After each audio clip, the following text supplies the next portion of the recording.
So my second question really builds on the strengths that you laid out there, these kinds of accomplishments that the Hess School has demonstrated, for several decades, the growth of the school.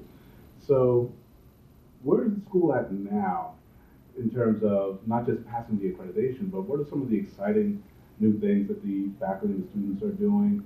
I know we had spoken a little bit separately about entrepreneurship opportunities for people to kind of grow and start companies after they graduate.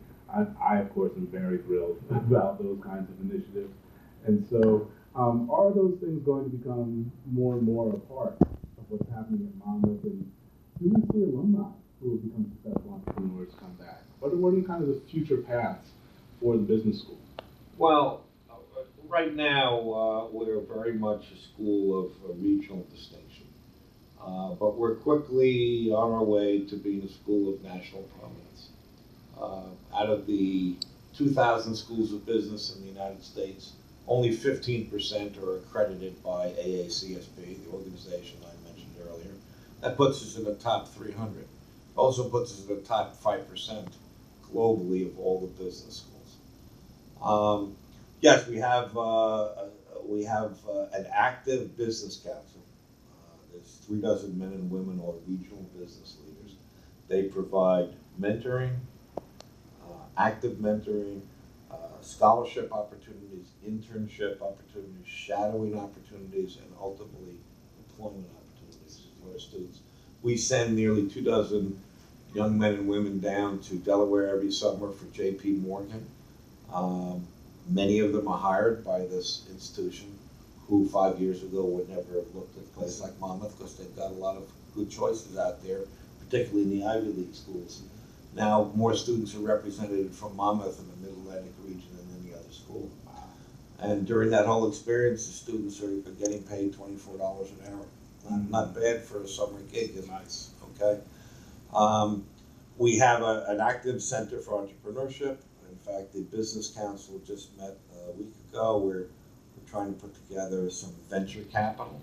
So students, alum, and existing employees of Monmouth, in other words, the entire Monmouth family, will be eligible, hopefully, this comes to pass, for a Shark Tank type of atmosphere.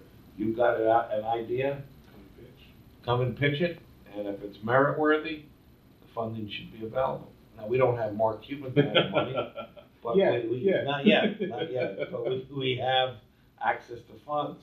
We also have something that was just approved by the Board of Trustees this past June called a SMIF, a Student Managed Investment Fund, where the students raise money, invest it, and over the last 7 years, we have continuously outpaced the S&P index in terms of rates of return. In fact, it's been so good and so consistent that the Board of Trustees has asked the faculty advisor and SMIF students to present how they invest to the board because they're interested. And of course, these students ultimately would like to handle a portion of the university's endowment, but we probably get to handle ourselves. One step at a time. So these are some of the exciting things that are going on. But distinguished alumni, absolutely. I've got one of my favorites is a young man who one day literally threw a few tickets down on my desk and it said New York City Gold Gloves, and Eddie Reed went on to become the light heavyweight champion. Wow. And now he's vice president of Morgan Stanley. That's amazing.